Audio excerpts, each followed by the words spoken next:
Well, I'm hot. I am steaming, boiling, mad hot. I'm sitting out here on my front porch, looking at the beautiful weather today. But let me tell you something. I am disappointed, and I'm going to tell you why. For the better part of a couple of years, I have been posting to my Facebook page and my Twitter and other places about the necessity for us to do better. And when I do that, it's usually because we're all spun up in this hyper anger over something that happened, right? Whether it's a Trayvon Martin or a Jordan Davis or a BART police shooting, or whether it's, 234 young women abducted in Nigeria. At the end of the day, we get all bent into this hyper anger thing. And most recently, it's been the Don Sterling issue and the LA Clippers.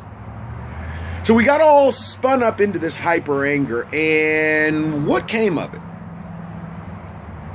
Well, as far as I can tell, like in the Don Sterling incident, the NBA decided to take action. Now, if the NBA hadn't taken action, it appears that the players would have done something in order to make a point.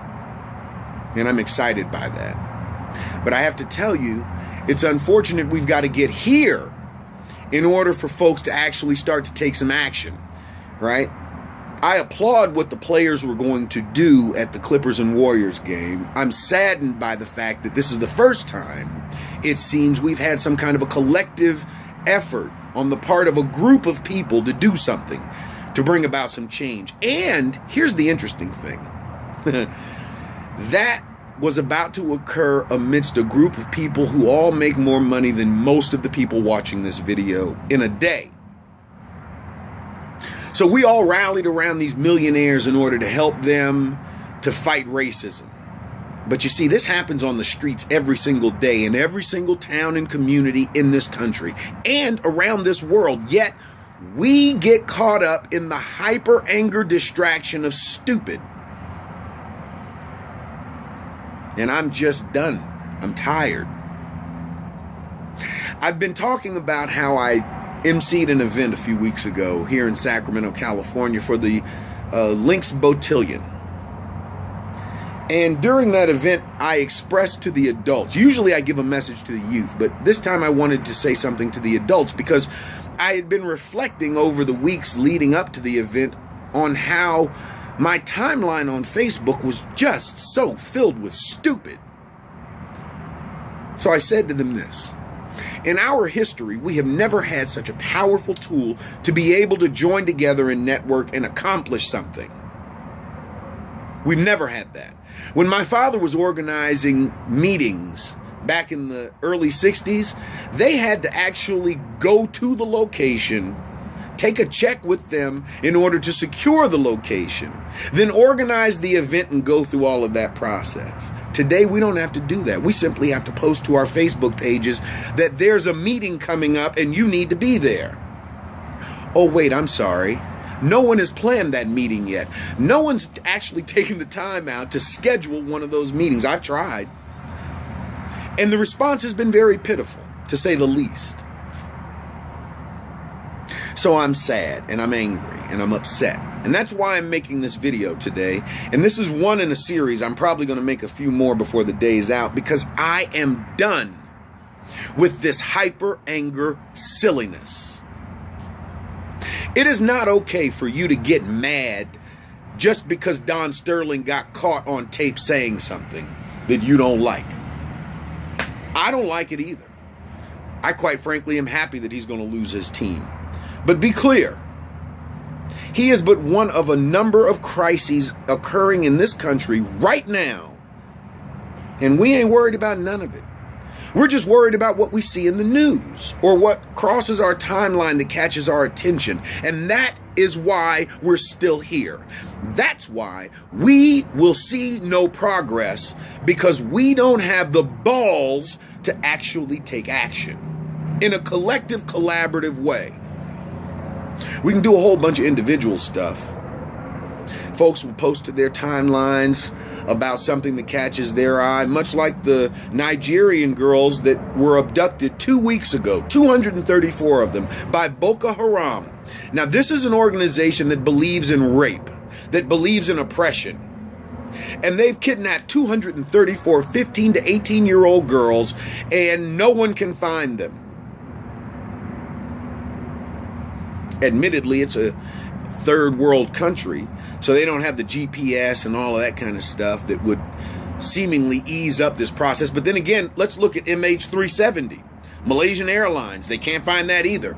Listen, we live in a world. Jimmy Walker was on Arsenio Hall last night. He cracked a funny joke. He said, you know, they can't find MH370, but if I run a red light on Sunset and Vine, not only will they take my picture, but there will be somebody at my house waiting to write the ticket out and collect the money before I get there. But you see, we've gotten all caught up in this technology. Hell, even I'm holding a hugely powerful device in my hand to record this video that you're watching right now. And I love the technology. I even own Google Glass, as many of you know. But have we allowed the technology to take over so that we just don't think anymore, so that we don't take actions anymore, so that we don't actually do anything that causes change, that affects change? Because this hyper angry silliness that we keep on doing does nothing. Don Sterling's story will be dead in a week.